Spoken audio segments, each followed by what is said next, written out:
Hello, everyone. This is Adam Meister, the Bitcoin Meister, the Disrupt Meister.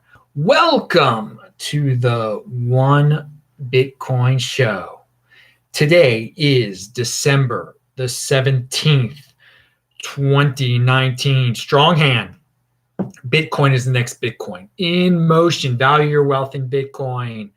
One Bitcoin equals one Bitcoin. And yeah, it's unconfiscatable and I'm offended by selling, but I got that conviction, baby. Hello, my elite friends. If you're in the chat, if you're watching this live, you can do a super chat. I'll answer your question. You can type in Bitcoin Meister. I will answer your question. If you're watching this tape, play it at 2x so you get through real fast and you maximize your time. Time is money, baby. All right. Remember, check out disruptmeister.com. We've had some great shows lately. Yesterday's show was awesome. Saturday's Beyond Bitcoin show. Friday, This Week in Bitcoin show was great with Jeet and Benny and JW. Maybe some of you got freaked out. And Thursday, Trace Mayer was freaking on the show. So check that out. I'm tweeting all day on TechBalt on Twitter, TECHBALT.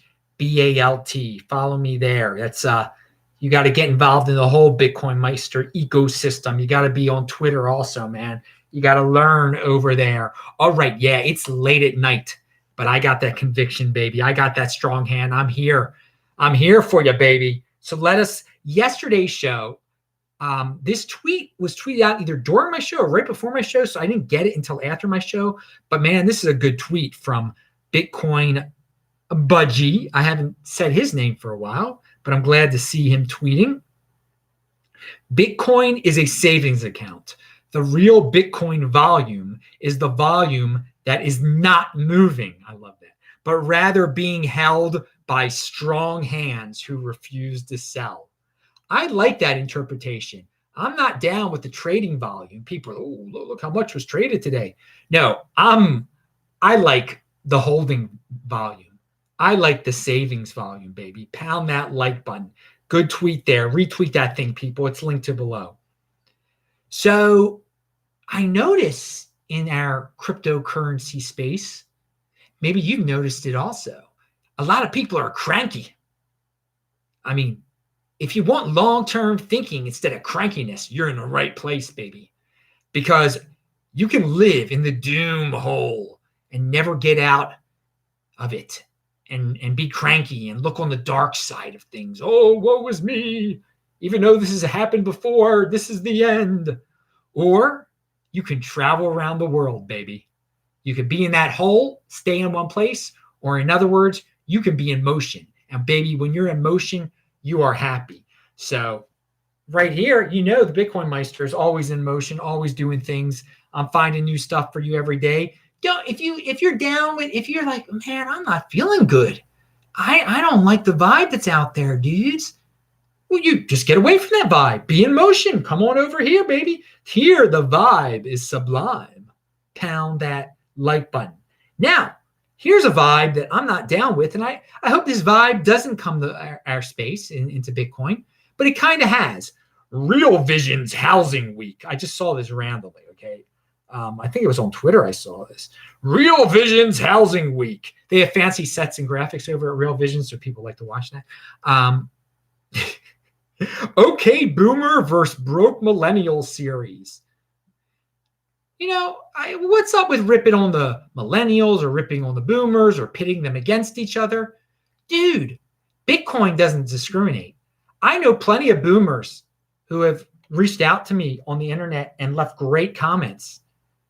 I don't blame them for anything. People are like, oh, the Boomers have put us into this situation. The Boomers have put us into this situation? Well, who's us and what situation? You put yourself into your own situation, dude. Somebody born in 1949 didn't put you in any situation. Okay, you put yourself into the situation if you were born in 1992. Okay, so I'm telling you this. I like the Boomers. I like the Millennials. I'm not pitting them against each other. That's the beauty of Bitcoin. We can have Millennials here. We can have Boomers here. We can have Craig Ship's fathers here, who is like 92 years old. And that's what the greatest generation. That's my grandmother could be here. She's going to turn 97 in a couple days. if she knew how to use computers. But anyway, so no, I'm not. A lot of people though in this space like the boomer, this millennial, the crankiness. Come on, people. It's all cyclical, man. Were you here in 2015? Probably not. It was cranky then. It's cranky now. But dude, when things get rolling, I mean, you guys are cranky now. You were here back in the summer when we had that very unexpected fiat freak jump to like 13,000. Everybody was happy. Imagine that euphoria. It'll come back. You see, the thing with Bitcoin that you got to get used to, you long-term thinkers, is most of the time the vibe is cranky people, but they're not long-term thinkers. They're just in for the next day's rush, the next hit. They're trading. They're losing all the time. So yeah, a lot of the vibe on social media in Bitcoin during a 4-year cycle, it'll be negative most of the time. It'll be negative, but that's why you got to remove yourself from that. You can always find positive people. And another thing, people complain, oh, it's so toxic. It's so toxic. Who would want to be in Bitcoin? You see, that's the thing. The institutions that are buying up Bitcoin and plan to buy up Bitcoin and have all these on-ramps that they're getting ready to use, they don't like play around on Twitter. They don't know about the vibe at all. They just care about making a lot of money. Okay. So, so that's why in this space, we can have people panicking most of the time and then have these spikes of euphoria. But the long-term thinker, big institutions, they don't give a darn. They're not into emotions. They're not into the emotions of social media. All right. Uh-oh. Hope I didn't wake anybody up. It's late here. And there's someone that lives upstairs. So I gotta be polite. I'm in Tucson, Airbnb, baby. All right. Let's see. All right. We got people in the chat. What's up, you freaks? We got all sorts. Oh, we got some West Coasters in there. I see a Seattle dude in the house. So we're 2 years since the all-time high though. All right. 2 years for you fiat freaks. 2 years ago on this very day, it was at all-time high. Now, let's explore something here.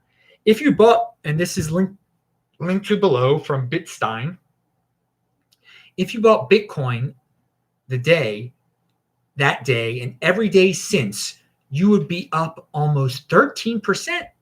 Bitcoin is an incredible store of value for low time preference savers. Okay? So it is an incredible store of value for low time. Even if you bought on the all-time high, every single day since then, you'd be up 13%. So yeah, that's a store of value right there. Your value. It went up in value, in fact. You kept your value, went up in value for you fiat freaks, for you dollar cost averagers, for you non-traders. So again, low time preference savers. That's me. I qualify as one of them. But most people out there, they're not savers at all. They're spenders. Yeah, you're not going to do well here. Okay, change your ways. You can change your way. You could be a long-term thinker. You could be a 20%er. You don't have to be impulsive. You can pound that like button right this second. So speaking about impulsive, there's some threads around Twitter about Eurochain, and it's a proof of concept by the European Central Bank. It doesn't exist yet. Okay, it's their theoretical. Cryptocurrency. It's their theoretical central bank cryptocurrency, centrally controlled. And I linked to their white paper or their description of it below. You can read all about it, but people were immediately reacting like it actually exists. It doesn't exist. It's proof of concept. They wrote a paper about it. People spazzing out without reading the whole darn thing. Okay, I know you don't like central banks, but just you don't have to go that wild, dudes. And the thing is, am I a fan of central banks? Nah, I don't really care. And I say they're doing us a favor. Let them write their white paper. Let them make their Eurochain, okay? They already got a name for it. Sounds pretty generic, right? Let them do it. The 80%ers will use it. Some people will get into Bitcoin. It will help Bitcoin in the long run. All of these cryptocurrencies that companies create, that they will create, that central banks will create, it will help Bitcoin in the long run. It will help because you got to realize something. In the real world, in the outside world, hardly anybody knows what cryptocurrency is right now. So if the European Central Bank starts using it, has their own cryptocurrency, there'll be a heck of a lot more people, some sophisticated people who should have known about it will now know about it and they'll get into Bitcoin. Got to take a positive spin. But here, let me read. You can get shirts like this linked to below, by the way. Central bank digital currency research. And all right.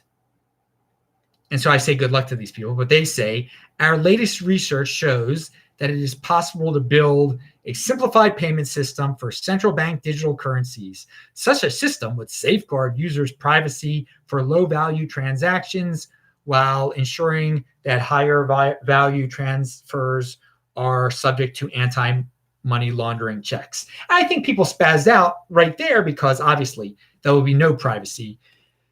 Excuse me. There will be no privacy with a central bank cryptocurrency, and they say at the same time, subject to anti-money laundering checks. Okay. Talk out of both sides of their mouths there, but that's fine. I mean, you don't have to use the Eurochain when it comes into existence. No one has to use that. You can use Bitcoin. You can use cash still, probably at that point too. Oh, the 2020s are going to be wild, dude. We are just 2 weeks away. Wow. Oh yeah, I guess it'll be New Year's Eve tonight in 2 weeks. Wow, time flies when you're having fun. So speaking about Europe, Fidelity is a big institutional on-ramp for Bitcoin. What Fidelity is doing here, Fidelity moves to establish new digital asset business supporting European institutional investors. It's linked to below their press release. And I'm not going to get into, I mean, all of these companies, when we read press releases like this, they are just laying down the foundation for something huge, okay? Are there a bunch of institutional investors that are going to be using this Fidelity thing in Europe right away? No. But at least they got the tracks down. They're laying down the groundwork. And for all the people that are saying, oh, this cryptocurrency is just a fad, why are all these huge institutions, they're laying down the groundwork. They're not just doing it for the heck of it. They're setting up the infrastructure that is going to make money flow, huge amounts of money flow into this space. So every one of these stories we hear about, Fidelity, Wells Fargo, I can't even think about all of them now. ICE, all right, doing all sorts of groundwork, laying down the groundwork, laying down the rails so that they'll easily be able to get all these institutions, all sorts of money flowing in. And they're not doing it. It's like they're not doing it because they don't think it's going to be huge. They're doing it because they think it's going to be huge. They want to be ready. They want to be able to make lots of money. It's just not for the heck of it. You got to remember that and then what people get obsessed with is like, oh, it's taking so long to happen. It hasn't happened yet. Why haven't they made it? Why isn't their product finalized yet? Just wait. Let them work on their products. Let them delay their products from coming out. It will all happen. You just have to have a low time preference, right? Long-term thinking. Don't be impulsive. Strong hand on that Bitcoin, baby. Don't let go of that magical stuff. Oh, and we got questions in the comment section I'm going to answer in a second. Reminder to everyone. Here, yeah, I almost skipped something big there. This is from the comment section. My only concern about the halving is that Litecoin didn't move. So he's saying because the Litecoin halving wasn't spectacular, that Litecoin hasn't gone to the moon, that he's worried about the Bitcoin halving, even though, I mean, we can go back and see. You see, you should be comparing the 2020 Bitcoin halving situation to the 2016 Bitcoin halving situation. Price slowly goes up beforehand, levels off, then the next year, woo! So I would compare Bitcoin apples to apples instead of apples to prunes. I mean, what is Litecoin there? Okay, so there are all these people. They think they can make these Litecoin, Bitcoin comparisons. You really got to stop doing that, people. I know some of you've got bags of Litecoin and you want it to be the next Bitcoin. Bitcoin is the next Bitcoin. I know Charlie Lee's a great dude. I know Litecoin was created It wasn't to scam anyone. And I know there are great Litecoin people out there. It's not Bitcoin. It's nowhere close to Bitcoin. It's not comparable to Bitcoin in most ways. Okay. So you see a halving in everyone was excited about the Litecoin halving. Great. But it's not the same thing. It's just not the same thing. And we've lived through this before. Okay. We've seen Litecoin's been around for as long as I've been in this space, since 2013. Okay. I bought my first Bitcoin in November of 2013. All right. My first 2 Bitcoin, and Litecoin was around then. All right. It's nothing spectacular. Okay. It's not, you travel around the world. They're not Litecoin conferences. Then people aren't, there's one Litecoin conference like once a year. That's great. That's better than most altcoins. But I travel around. People don't ask me. It's about Bitcoin. Okay. They don't really know about Litecoin. It's just it's an altcoin. That's all it is, dudes. But there also, when this question was, so yeah, people don't worry if you're dealing with Manhattan real estate. Okay, do you worry about what's going on with Butte, Montana real estate? Seriously, that's your comparison right there. I mean, if there was a nuclear bomb that exploded in the United States, then yeah, it would have effect on Butte real estate and on Manhattan real estate. Okay, but that's like catastrophic. The whole world would be changing at that point. All right. So people don't say, oh, the Butte real estate, it's going down. So I'm worried that my Manhattan real estate holdings are going to go down. No, that just doesn't happen. So just think of it that way. Litecoin is Butte, Montana, and Bitcoin is Manhattan real estate. All right. And another comment that was underneath that dude's comment was someone reminded us that the Bitcoin halving is not an overnight thing. And I got to remind everyone, even though I just did that 2 minutes ago, I got to remind you again. The day of the halving, we have parties, we're happy, but nothing happens. Nothing magical happens that day. It's just the miner's mine is half as much Bitcoin. That's it. The reward gets cut in half. All right. That's all that happens. There's no big price spike that day. I think it went down a little bit that day, if I can remember correctly, from 2016. It's not all of a sudden you're not in heaven. Okay. It is something that there's halving hype beforehand. There's a little bit of a letdown afterwards. And then the whole ecosystem starts to feel that there's less Bitcoin out there, okay? Starts to realize the miners have hoarded it. The miners aren't dumping it as much as before, okay? So there's scarcity that wasn't there beforehand. And that's when the price starts to go up. And that's what started happening in 2017 until it went berserk. So it's a whole huge cycle. It is not an overnight thing, all right? And it starts beforehand. And we're getting close to it, the beforehand part. We're getting close to the beforehand part when you'll start to notice some things. But in 2015, just like now, before the 2016 halving, the price was going down quite a bit in terms of fiat, quite a bit, a few times. All right. And people thought it was the end of the world at $400 to $300. They threw up their hands and they left. I mean, you don't want to. People are going to look back on this one day and see it in that same light. People watching this in 2028 right now are going to be laughing the same way we are laughing at people who dropped out of Bitcoin because they couldn't take it any longer, because they had gone all the way up to 400 from 200. And it was they knew it was on its way back to 1100, and then it went to 300. They couldn't deal with it anymore. And it was on its way back to 1100 because even though we are now 2 years away from our all-time high, we're one day closer to the next all-time high. You fiat freaks, pound that like button. Yeah, so I'll be in El Paso, Texas, January 14th to February 11th. And people ask me, Adam, how do you travel the world? How do you do that? It's so much money. Again, people, how do I do it? It cost me $2.99 for my bus ticket that will take me from here in Tucson to Albuquerque. To El Paso. I don't even know where I'm going. To El Paso. It'll go through New Mexico, but of course.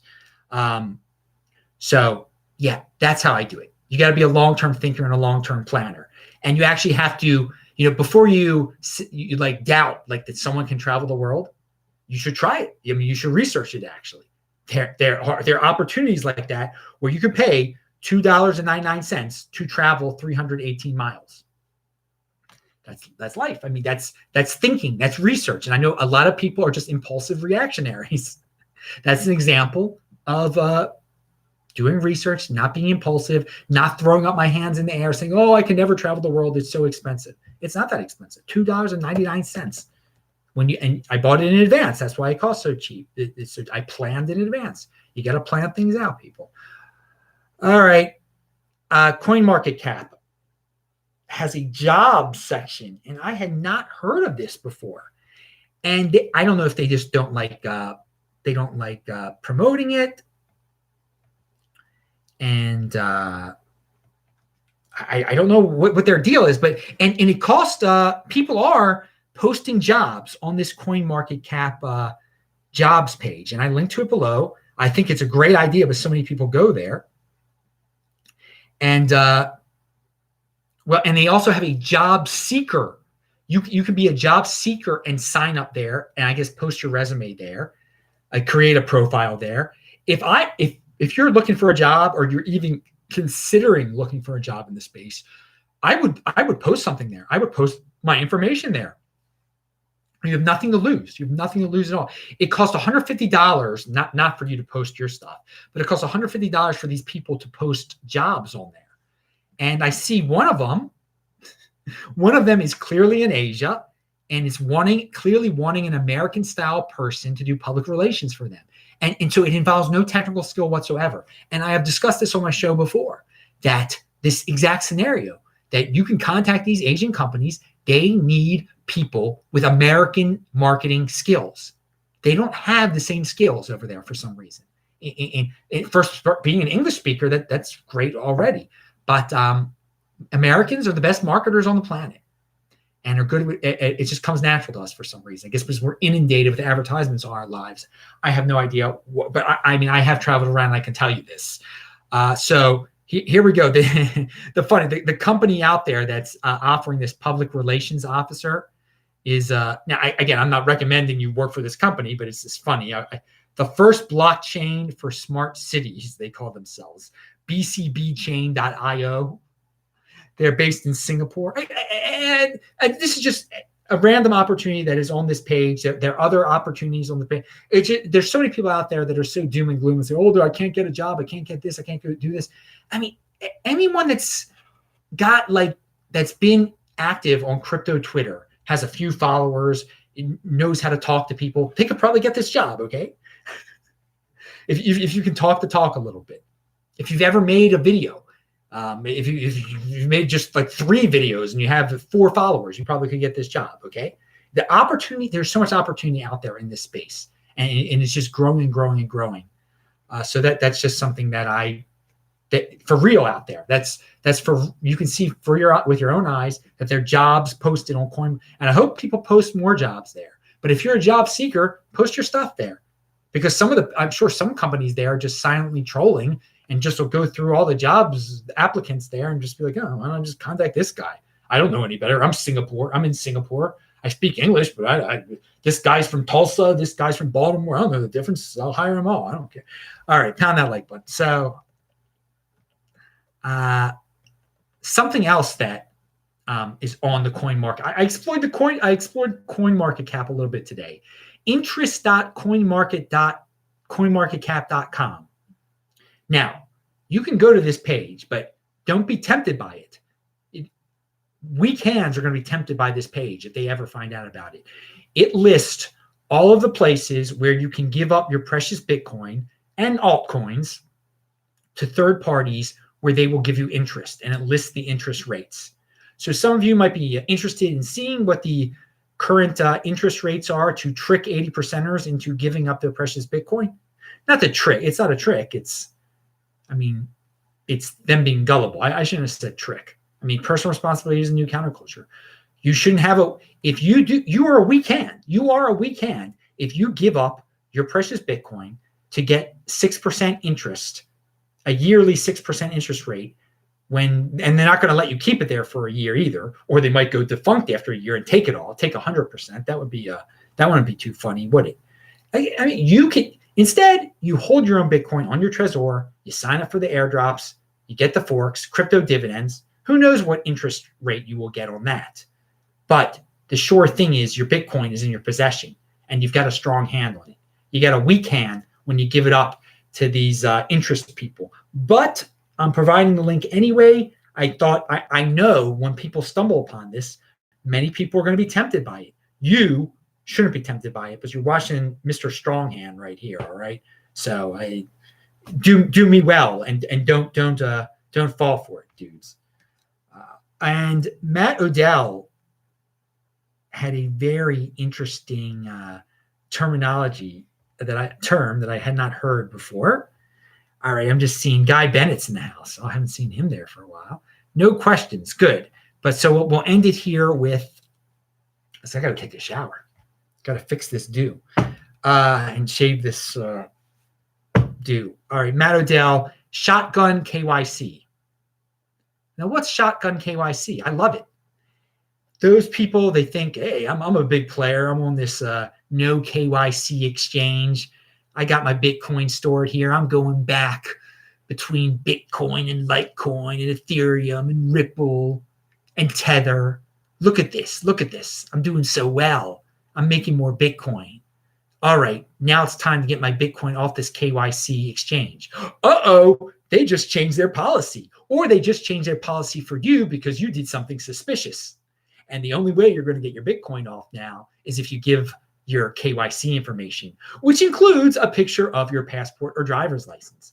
Uh-oh, you're not so anonymous anymore. Uh-oh, you've got some big tax implications all of a sudden. Uh-oh, that is your shotgun wedding, your shotgun KYC right there. You don't know when that's going to happen. Does it happen a lot? No, it doesn't happen a lot. But these exchanges in Asia or wherever, they can change their policy at any time. They can consider you a criminal at any time too.